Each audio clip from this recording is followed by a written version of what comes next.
Instagram ఖాతా నుంచి కేసీఆర్ ను అన్ఫాలో చేశారంటూ కాంగ్రెస్ సోషల్ మీడియా తప్పుడు ప్రచారం చేస్తోందని బీఆర్ఎస్ ఆరోపిస్తోంది.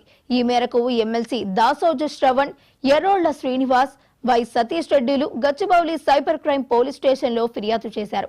హరీష్ రావు, కేటీఆర్ మధ్య చిచ్చు పెట్టే ప్రయత్నం చేస్తున్నారని ఎమ్మెల్సీ దాసోజు శ్రవణ్ మండిపడ్డారు.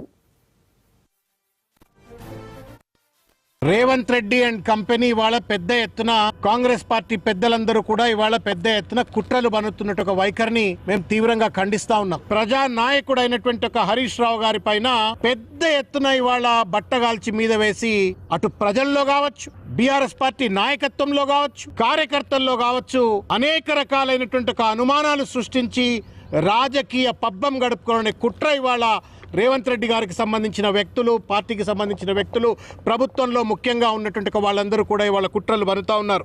ఎంత నీచానికి ఒడిగట్టిండ్రు అంటే ఇవాళ వాళ్ళిద్దరూ బావా బమర్దులైనప్పటికీ కూడా సొంత అన్నదమ్ములు లెక్కుంటారు వాళ్ళు, కేటీఆర్ గారు, హరీష్ రావు గారు. ఆ ఇద్దరి నాయకుల మధ్యన, కేటీఆర్ గారి తర్వాత హరీష్ రావు గారి మధ్యన వైరుధ్యాలు సృష్టించే ఒక ప్రయత్నం చేస్తా ఉన్నారు. లేనిపోని చిలువలు పలువలుగా అభాండాలు సృష్టించేటువంటి ఒక ప్రయత్నం చేస్తా ఉన్నారు. అసత్యాలు, అర్ధసత్యాలు ప్రచారం చేసే ప్రయత్నం చేస్తా ఉన్నారు. హరీష్ రావుని ఇన్స్టాగ్రామ్ లో అన్ఫాలో చేసిన కేటీఆర్ గారు, తర్వాత టీఆర్ఎస్ పార్టీ పాత పేరు కోసం హరీష్ రావు గారు ఎన్నికల సంఘాన్ని అది చంద్రబాబు నాయుడు ద్వారా ఆశ్రయించేటువంటి ఒక ప్రయత్నం చేస్తున్నారు అని చెప్పని ఇవాళ తప్పుడు ప్రచారం చేస్తా ఉన్నారు. ఇదైతే ఆపన్న హస్తం. ఈ ఆపన్న హస్తం అంటే రేవంత్ హస్తం. ఇది ఆపన్న హస్తం అంటే కాంగ్రెస్ హస్తం.